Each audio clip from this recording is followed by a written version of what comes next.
the number one story, of course, for those of you out there who are watching, really the first two stories, because they kind of connect into one, involves the new Slipknot song. Slipknot released their new single, and they detailed their new album. Now, for those of you that don't know, this record is going to come out in the end of September. We're going to go to slipknot1.com for all of the details and the release dates and all that kind of stuff. I don't know it directly off the top of my head, but obviously the album is called The End So Far, the new song, the dying song, Time to Sing, and the record comes out September 30th. For those of you that haven't seen the video, go check it out before you watch this analysis, but I'm going to go to you first, Anthony. What did you think of the new Slipknot song? The thing that I respect about them is that they never repeat themselves. You know, they're always kind of evolving in their own way and doing whatever they want. However, you know, like they think it through. Like they don't just make a cheap, you know, like they're like, you know what I mean, like a cheap attempt to just keep things going or repeat something they did in the past. Like, but at the same time, I hear elements like nothing will ever beat the energy that Iowa has. Like there was a certain, I mean, and you can't, because that also what's captured is like a certain youth that they don't have anymore too. Like, you know, you can't do that. That's like there's so many reasons why that is such a high energy and a high energy recording. You know, their youth, it was their after their breakthrough album. So there was like, they were just like full of energy and all that stuff. But I hear in this recording, I kind of like, this was the first time to me that I felt a little bit of that again. I don't know if did you pick up on that? It kind of did sound a little Iowa-ish to me in the when it first kicked in.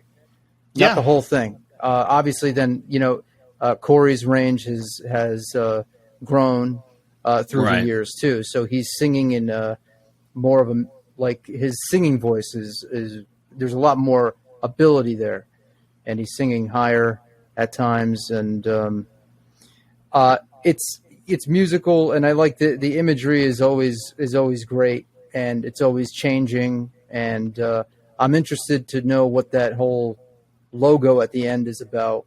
That kind of like diamond S. Looks kind of like hip hop. Looks like something that you know. Right. Yeah, it looked like that. So I need that ice.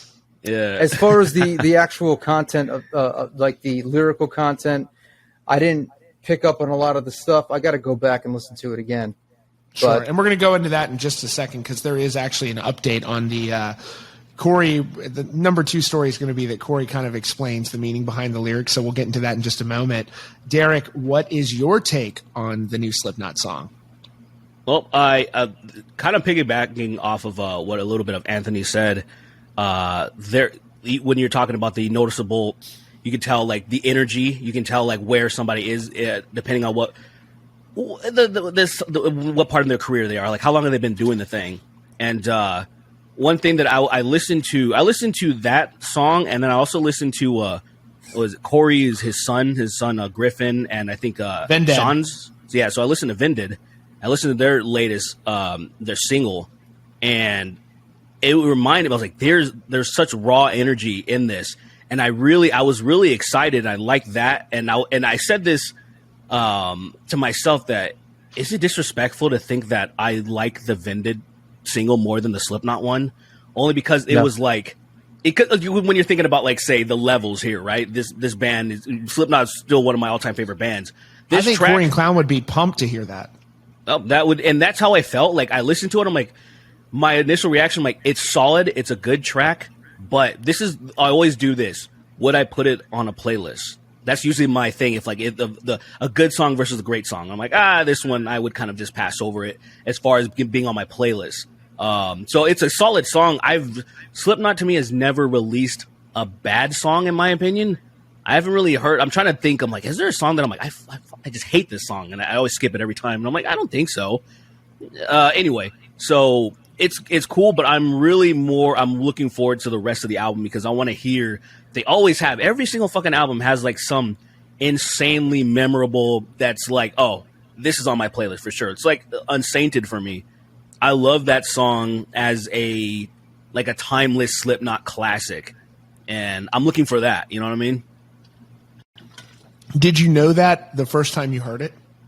Yes. Unsainted? So when I heard Unsainted, because I actually did a reaction to it in 2019, first time, and when the thing that stood out to me most was just immediately the chorus kicks in. You know, right? There's the choir doing its thing.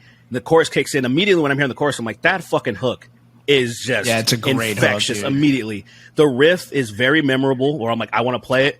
The drums is fucking like it's everything's memorable about it, and it's perfect to me. And I was like, this is like a song that, and it's crazy. These dudes are in their 40s. They're in their like late 40s pretty much, and they're still writing hits that this song could have been on Iowa, to me, in my opinion. Like, it felt like a song that could have been on Iowa. I was like, this is great. So I'm looking for that, and I'm hoping obviously there's going to be something else. I know there's going to be more. Yeah. It's just, I feel like the last two things they released were like, they're cool. They're cool. Like, they're fine. Chapel Town and then this one. Yeah.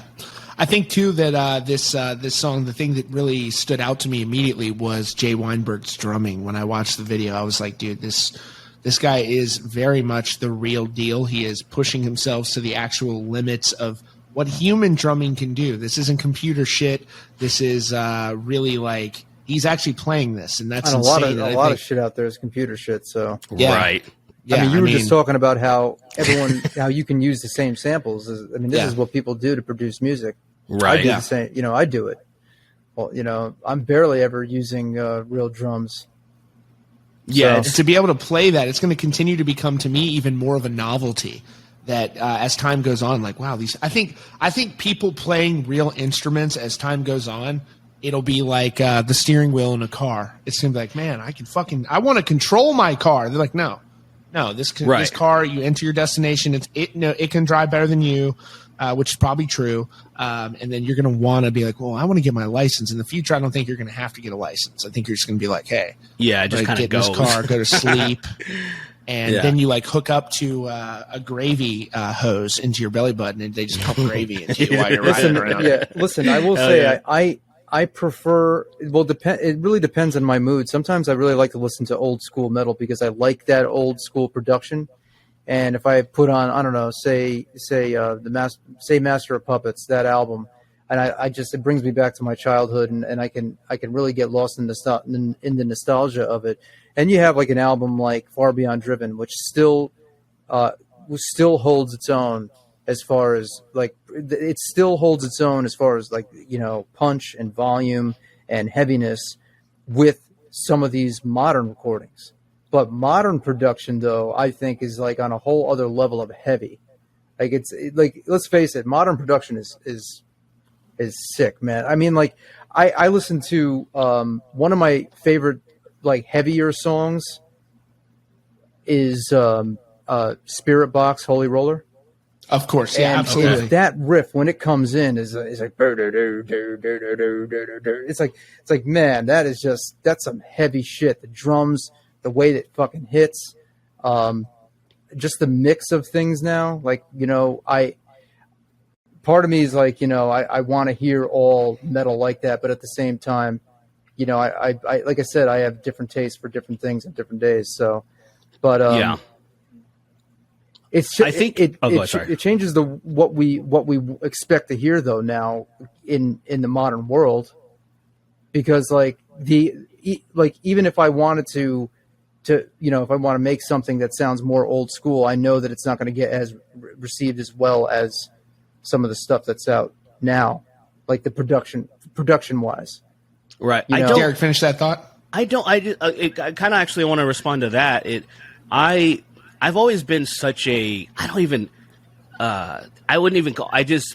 thing that I've always wanted, because some of my favorite bands and favorite albums are from the 80s, and my thing, especially I'm a huge punk fan, and my thing that I've always hated about punk is people in the modern day, they would purposefully kind of lower their quality to sound more raw. And my thing is, my ears, especially from the damage I've done to them over the years, I want to hear better production so I can actually hear things better. And for example, some people, the biggest example right now, a lot of people talk about Lorna Shore And Lorna Shore, their latest production, the guy that they've been working with, I can't remember his name right now, but he's great. But they wanted a specific sound. They wanted a old school potato black metal kind of feel where everything's kind of like drowned. So it's weird. And it's one of those things where I'm like, damn, I love this band, and I love, like, I'm sure you guys may have seen all the reactions to what is it called? To the Hellfire. Right. I'm sure, like that. Yeah. And then when I listened to that album, or I listened to that EP, and I really liked the musicianship, I'm like, I can't my shitty ears can't hear very well when I'm listening. I need better production. And one thing that I like about moving forward is almost everybody, myself, I have the capability to make damn near professional sounding stuff. And I love that. And especially when it comes to the programmed drums, I love that as well. But I will say, if musicians were more easily accessible, like, say, a fantastic drummer, I think everybody would choose, like, say, a more raw feel, like, say, an actual drums. Maybe not everything's perfect and stuff because it's a real drummer. I think people would choose that. But it's like, say, how do you like, where are these people? Like, there are some of these drummers around, but damn, there's so few and far between. I'm sure you guys remember growing up, you wanted a fucking badass drummer in your band, and it was like, fuck, where do we find one? Then someone's like, I'll do it. I'll fill in, like, but I can't do what we want to do. That was me. That was me. I was that guy. I was the drummer in a deathcore band for a few years, and then I finally was like, I'm not doing this anymore. I play the drums. I'm so bad at them that I will say this. I'll move on after this. Just to say that there's tracks that are on the internet right now that have hundreds of thousands of views of drums that I've done, and I want them nuked into existence. I don't even want them to exist, dude. It's the quality. The progression of quality is never. You always look back on the shit and you're like, it's not as good as it is now. And I get that 100%.